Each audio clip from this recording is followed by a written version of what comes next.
जब पृथ्वी लोक के भगवान भी मदद ना कर पाएं तो बात किसी दूसरे लोक से संबंध रखती है। इस विषय पर मैंने कल एक वीडियो बनाया था जिसमें मुझे कुछ कमेंट्स आए थे। उन कमेंट्स का जवाब मैं इस वीडियो के माध्यम से देने जा रहा हूं। तो मोटा मोटा टॉपिक ये है कि एक इंसान के साथ पूरी जिंदगी बुरा ही होते रहता है, उसका कोई सपना पूरा नहीं होता है। जिसकी वो भलाई करता है वही उसकी बुराई करने लगता है, जिसकी वो जान बचाता है वही उसके जान के दुश्मन बन जाते हैं। अगर वो शादीशुदा होता है तो उसे अपना परिवार भी पराये जैसा लग रहा होता है, उसे ऐसा भी लगता है कि ये जो बच्चे हैं ये मेरे हैं या फिर किसी और के हैं। टोटल मिलाकर वो इंसान इंसानी समाज के बीच में एडजस्ट कर ही नहीं पाता है, लेकिन इंसानों के ही बीच में वो अपनी जगह बनाने के लिए संघर्ष ही करता रह जाता है, लेकिन उसका कोई भी सपना पूरा नहीं होता है। उसकी जिंदगी अधूरी ही रहती है। वो क्यों अधूरी रहती है इस बारे में भी आगे मैं चर्चा करने वाला हूँ। गलत ना होते हुए भी कुछ चुनिंदा इंसानों के साथ पूरी लाइफ बुरा ही हो रहा होता है।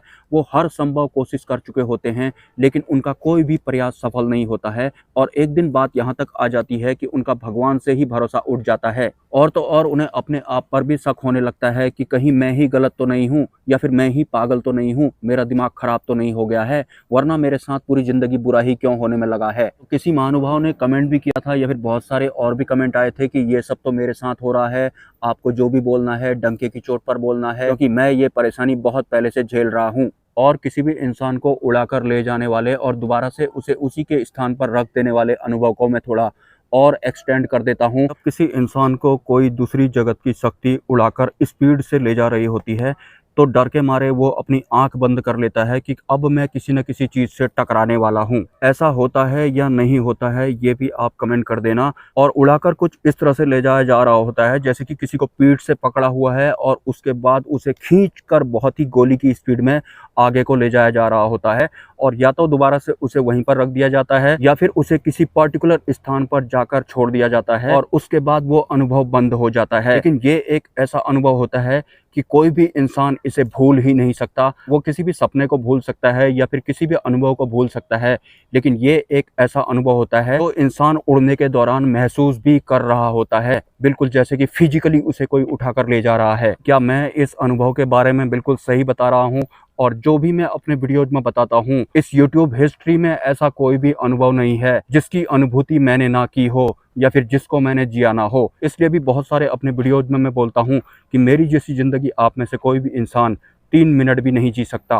खैर, वीडियो में आगे चलते हैं। किसी दूसरे डायमेंशन की शक्तियाँ जो कि हमारे पृथ्वी लोक के देवताओं के अधीन नहीं होती हैं, उनका पृथ्वी लोक के किसी ऐसे चुनिंदा इंसानों के जीवन में आगमन होता है जो कभी न कभी उस डायमेंशन का या फिर उस लोक का वासी रहा होता है, लेकिन किसी कारणवश वो हमारे पृथ्वी लोक में एक मनुष्य का जीवन यापन कर रहा होता है, लेकिन उसकी किसी भी इंसान से बनती ही नहीं है। वो मानव समाज के बीच में फिट हो ही नहीं पाता है। लेकिन एक जागरूक इंसान ना होने के नाते वो ये सब नहीं समझ पाता है और पृथ्वी लोक के मनुष्यों के बीच में ही अपनी जगह बनाने के लिए संघर्ष करता रहता है, लेकिन उसका कोई भी संघर्ष काम नहीं करता है। और जिसकी भी वो भलाई करता है वही इंसान उसकी बुराई करने लगता है। अगर वो किसी की जान बचाता है तो वही इंसान एक दिन उसका जान का दुश्मन बन जाता है। रिश्ते नाते भी उसके ठीक नहीं होते हैं। अगर वो शादीशुदा होता है तो उसे ऐसा भी लगता है कि ये जो बच्चे हैं ये मेरे हैं या फिर किसी और के हैं, और एक सही इंसान होने के बावजूद भी उसके साथ हमेशा गलत ही हो रहा होता है, तो उसे अपने आप पर शक भी होने लगता है कि कहीं मैं ही गलत तो नहीं हूँ या फिर मेरा दिमाग वास्तव में खराब तो नहीं हो गया है। लेकिन टोटल मिलाकर वो एक दिन हताश हो जाता है और उसका भगवानों से भी विश्वास उठ जाता है। पृथ्वी लोक के भौतिक समाज में उसका जीवन अधूरा ही रहता है, लेकिन उसे इस बात का जवाब नहीं मिलता है कि गलत ना होने के बाद भी उसके साथ हमेशा से बुरा ही क्यों हो रहा था। बुरा इसलिए हो रहा था क्योंकि वो पृथ्वी लोक का वास्तविक प्राणी था ही नहीं। तो पृथ्वी लोक में जन्म ले लेने की वजह से उसे पृथ्वी लोक की कोई भी चीजें पूर्ण रूप से मिलने वाली थी ही नहीं, क्योंकि जो दूसरे ग्रह के जीव होते हैं, पृथ्वी लोक की हमारी जो भी वस्तुएं होती हैं वो उन सबके लिए यूजलेस होती हैं, किसी भी काम की नहीं होती हैं। तो इस वजह से भी उस इंसान को मनुष्य रूप में कुछ भी प्राप्त नहीं होता है। लेकिन एक जागरूक मनुष्य ना होने की वजह से उसे ये सब पता नहीं लग पाता है। और अगर पृथ्वी लोक में उसे सब कुछ मिल जाता है तो फिर तो वो पृथ्वी लोक का ही प्राणी होकर रह जाएगा और अपना बहुत सारा प्रारब्ध भी यहाँ क्रिएट कर लेगा, जो कि उसकी लोक में वापसी के लिए एक बहुत बड़ी बाधा होती है, एक बहुत बड़ी अड़चन होती है। वो भी उसके डायमेंशन की या फिर उसके लोक की जो भी शक्तियां होती हैं वो उसका मानव जीवन पूर्ण होने ही नहीं देती हैं, क्योंकि एक दिन उन्हें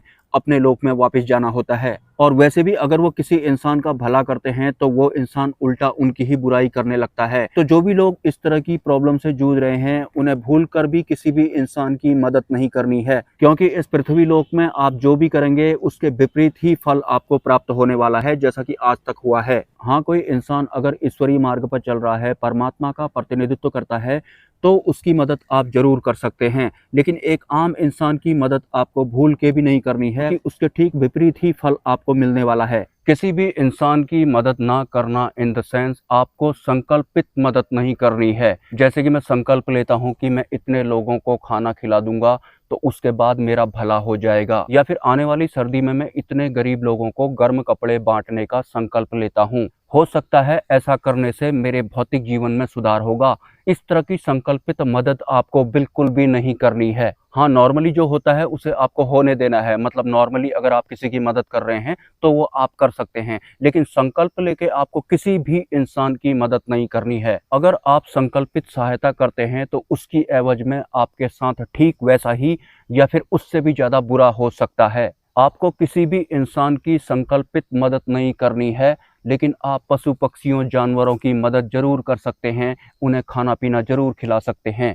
और हाँ, वास्तविक तौर पर ऐसे इंसान अंदर से बहुत अच्छे होते हैं। अगर किसी के साथ बुरा हो रहा होता है तो उन्हें वो बहुत जल्दी फील हो जाता है और उनकी मदद करने का उनका बहुत ज़्यादा मन करता है। अगर आपके साथ कोई बहुत ज़्यादा पीड़ा में दिख रहा है तो उसकी वो पीड़ा आपको फील बिल्कुल भी नहीं करनी है, मतलब उसकी समस्या के बारे में सोच विचार आपको बिल्कुल भी नहीं करना है।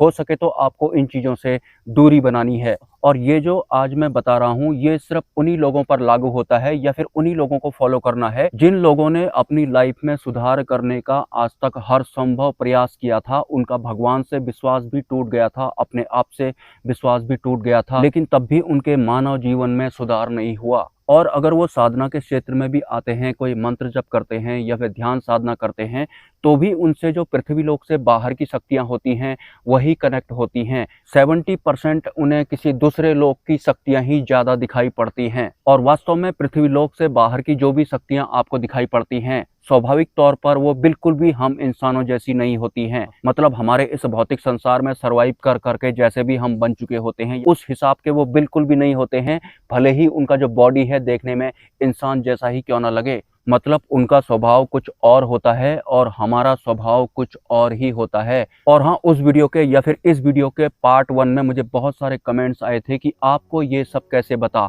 आप मेरे बारे में ये सब कैसे जानते हैं, शायद आप भी इन समस्याओं से जूझ रहे हैं या फिर आप भी उन्हीं लोगों में से हैं।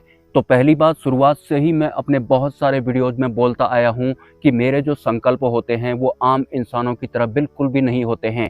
सूक्ष्म जगत की यात्रा में मेरे जो संकल्प हैं वो बहुत अलग हैं, जैसे कि इस समूचे ब्रह्मांड के गूढ़ रहस्यों को जान लेना। तो जिस इंसान, साधक, भक्त, जिज्ञासु या फिर श्रद्धालु का जो संकल्प है वो इस पूरे ब्रह्मांड के ही गूढ़ रहस्यों को जान लेना होगा। और हमारे इस पृथ्वी लोक में या फिर इस अनंत ब्रह्मांड में इंसान से लेकर भूत प्रेतों से लेकर जितनी भी अनंत असंख्य सूक्ष्म जगत की शक्तियां विचरण करती हैं या फिर जितने भी अनंत लोक हैं, उन सभी लोगों के जीवों से या फिर उनकी अवस्थाओं से भी उस साधक का सामना 101% होगा। मतलब वो उन अवस्थाओं से भी जरूर गुजरेगा, भले ही वो अवस्थाएं कितनी भी भयानक क्यों ना हो। तो इस वजह से भी मुझे आप में से जिसके साथ भी जो आज तक घटित हुआ है या फिर जिसने अभी तक मेरे वीडियोस देखना शुरू ही नहीं किए हैं उसके साथ भी जो भी घटित हुआ होगा उसका जो अनुभव है वो मुझे ऑलरेडी हो चुका होगा। मतलब मैं उस अवस्था से पहले ही गुजर चुका हूँगा। क्लियर? तो अब सवाल ये आता है, इस तरह के इंसानों को करना है तो आखिर करना क्या है? तो आपको सिर्फ नाद ध्वनि सुननी है, आपको साधनाएं बिल्कुल भी नहीं करनी है, और हो सके तो आपको एक बार शिव ज्योतिर्लिंग के दर्शन करने हैं। और किसी भी शिव ज्योतिर्लिंग में जाने के बाद आपको अपने पुण्य और पाप कर्म समर्पित कर देने हैं। आपको अपनी सभी परेशानियां भी वहां जाकर भगवान शिव को समर्पित कर देनी है। और जिस शिव ज्योतिर्लिंग के आप दर्शन करेंगे वो एक सिद्ध पीठ होना चाहिए। अगर वो पशुपतिनाथ का ज्योतिर्लिंग है तो वो और भी अच्छा रहेगा। आप नागेश्वर शिव ज्योतिर्लिंग के दर्शन भी कर सकते हैं। और आपको पृथ्वी लोक के किसी भी इंसान की मदद नहीं करनी है। आप पशु पक्षियों की मदद जरूर कर सकते हैं, लेकिन इंसानों की मदद अब आपको बिल्कुल भी नहीं करनी है। सिद्धि प्राप्त करने के उद्देश्य से आपको साधनाएं भी नहीं करनी है।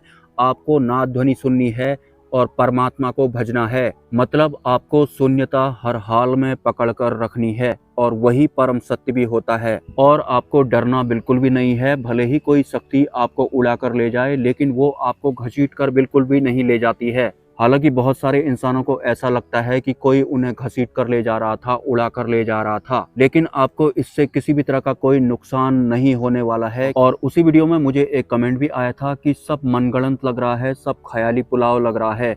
अगर ये सब मनगढ़ंत होता, ख्याली पुलाव होता, तो इतने सारे लोग ऐसा कमेंट नहीं करते कि मेरे साथ ये सब हो रहा है। और ये सब कुछ ऐसी घटनाएं होती हैं जो इंसानों के बौद्धिक बल से बिल्कुल परे होती हैं। और जो भी इंसान साधक या भक्त बौद्धिक बल से पार जाना जानता है, वो इन घटनाओं को भली भांति महसूस कर सकता है। और मैं जो आपके सामने वीडियो बना रहा हूँ, जो भी आप मुझे फ्यूचर में या फिर इससे पहले आपने कोई अनुभव किसी भी चैनल पर अगर शेयर किया होगा, तो आज तक सूक्ष्म जगत का ऐसा कोई भी अनुभव नहीं है जो कि सोशल मीडिया में डला होगा, जिस अनुभव की अनुभूति मैंने ना की हो या फिर जिस अनुभव को मैंने जिया ना हो। और एक आम इंसान अगर इस टॉपिक पर वीडियो बनाता है कि कोई शक्ति किसी इंसान को उड़ा कर ले जा रही है, वीडियो बनाने के दौरान ही वो डर जाएगा। मैं नहीं डरता हूँ, क्योंकि ऐसे बहुत सारे अनुभव की अनुभूति मेरे को ऑलरेडी हो चुकी है। और जब भी कोई शक्ति गोली की स्पीड में आपको उड़ा कर ले जा रही होती है, तो आपको ऐसा भी लगता होगा कि हो सकता है आप किसी चीज से अब टकराने वाले हैं। और बहुत सारे जो साधक होते हैं, वो इस अनुभव के दौरान अपनी आंखें भी बंद कर लेते हैं कि शायद अब मैं किसी बड़ी चीज से टकराने वाला हूं, लेकिन ऐसा होता नहीं है। तो इसका सीधा सा मतलब ये भी है कि अगर आपको कोई उड़ा कर ले जा रहा है, तो उसका बिल्कुल भी आपको नुकसान पहुंचाने का इरादा नहीं है। वो आपको कुछ बताना चाहता है, आगे का रास्ता दिखाना चाहता है। ये एक ऐसा टॉपिक था जिसके बारे में मैं 6 महीने पहले ही वीडियो बना सकता था, लेकिन मुझे भी बहुत सारी चीज़ें देखनी पड़ती हैं। तो उसके बाद मैंने फाइनली डिसाइड किया कि मुझे पता था कि इस तरह की जो प्रॉब्लम्स होती हैं वो बहुत सारे इंसान फेस कर रहे होते हैं। और वीडियो बनाते ही जिस तरह के कमेंट्स उस पर आने लगे, मुझे यकीन हो गया कि इस तरह की जो प्रॉब्लम्स होती हैं वो इस पृथ्वी लोक में बहुत सारे इंसान फेस कर रहे हैं। और हाँ, आपको एक काम और करना है, अपनी प्रॉब्लम्स के बारे में, अपनी अधूरी जिंदगी के बारे में, अपने अधूरे सपनों के बारे में आपको बार बार सोचकर पैनिक नहीं होना है। क्योंकि जितना आप अपनी जिंदगी को ट्रैक पर लाने की कोशिश करेंगे, उतना ही ज्यादा आपकी जो जिंदगी है पटरी से उतरती जाएगी। मतलब हर चीज आपके साथ अपोजिट होगी। आपको मानसिक स्तर पर या फिर शारीरिक स्तर पर फालतू की एक्टिविटीज में शामिल नहीं होना है। आज तक आपने जो भी करना था वो सब ट्राई करके देख लिया है, तो सुधार बिल्कुल भी नहीं हुआ और एक दिन आपका भगवान से ही विश्वास उठ गया था। लेकिन पिक्चर अभी बाकी है और पिक्चर अभी बहुत ज्यादा बड़ी है। तो आपको वास्तविक शून्यता की लय को पकड़कर ही आगे बढ़ना है। अगर आपके कोई सवाल हैं तो आप मुझे कमेंट कर सकते हैं। चैनल को अगर आप सपोर्ट करना चाहें तो मोबाइल नंबर पर या फिर QR कोड पर आप स्वेच्छा से सपोर्ट कर सकते हैं। मिलते हैं नेक्स्ट वीडियो में। ब्रह्मा विष्णु महेश, जय मां पराशक्ति।